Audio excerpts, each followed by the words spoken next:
Čaute lidi, vítám vás z nového videa. Dneska jsem tady s Peťou. Dar. A budeme tady ochutnávku nových fizzy kokynek. Takže máme tady nějaký fizzy jelly a fizzy bonbon cola. A jdeme si to společně ochutnat. Takže tohle mě stálo 25 korun. A tady tohle mě stálo 35 korun. Koupil jsem to tady v Vietnamcu prostě, jo. A vypadá to celkem hezky. Má to být jako v takovým tím obalu, má to být jako želé. A tady tohle má být asi klasický kokino, prostě s přichutí koly, takže jdeme na to.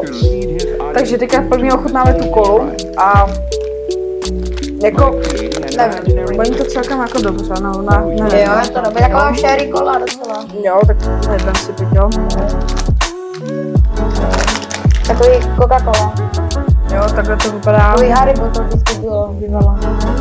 OK. Tak jo, teď jdeme to ochutnat, no.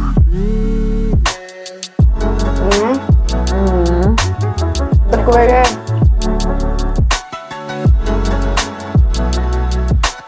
No, takže lidi, já tomu osobně dávám takových 7 z 10, jako není to úplně nejlepší, jako čekal jsem možná trochu víc, ale je to dobrý. Já tomu dávám 10 z 10, mi to moc chutnalo. Jakože nebylo to ani moc přeslazený, ani moc jako neslazený. Pravda, no. Takže takhle jako šla tam cítit, ale takže jako zasloužených 10 jo, fizzy. Jo, fizzy, má jo. to dobrý. Tak a jdeme na další košina. Tak OK lidi, máme to tady. No, už tam celkem čím to ličí, takhle to jako vypadá, šlo to ústav. Tady máš 5 kusy, tady máš jednu, tak. A jdeme to ochutnat, takhle to vypadá vlastně. To vypadá jako Kinder vajíčko, jako taková ta půlka. Má tady takhle velkou takhle Boris nebo tak, tak jdeme to otevřít lidi. To otevřít takhle na kameru, mám to dát. OK, otevřel jsem to špatně, ale Voní to hezky. voní to celkem pěkně. Kámo, Tak já to takhle pořádně to odtrhnu. má jako bublinu. OK, ukáž to na kameru, já to mám taky. Takhle nějakou bublinku, ale vypadá to celkem dobře, je to voní pěkně. Jo, dívejte. Já z toho otevřel jak debil samozřejmě. Že, tak jo, tak 3, 2, teď.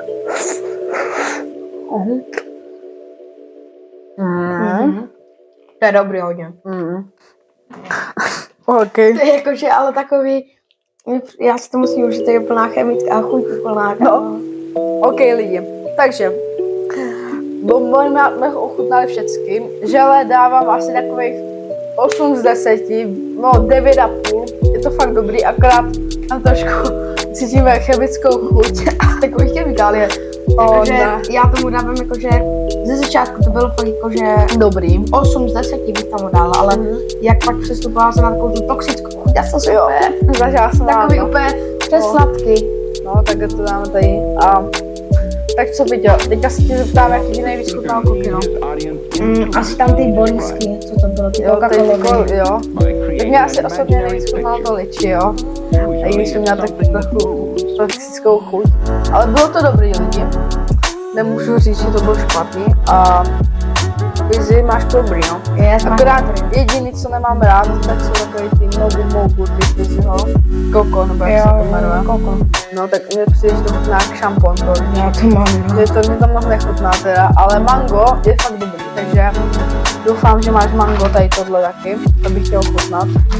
A příště si možná natočíme nějakou ochutnávku zase, takže pište do komentáře, jak se vám líbilo tohle video.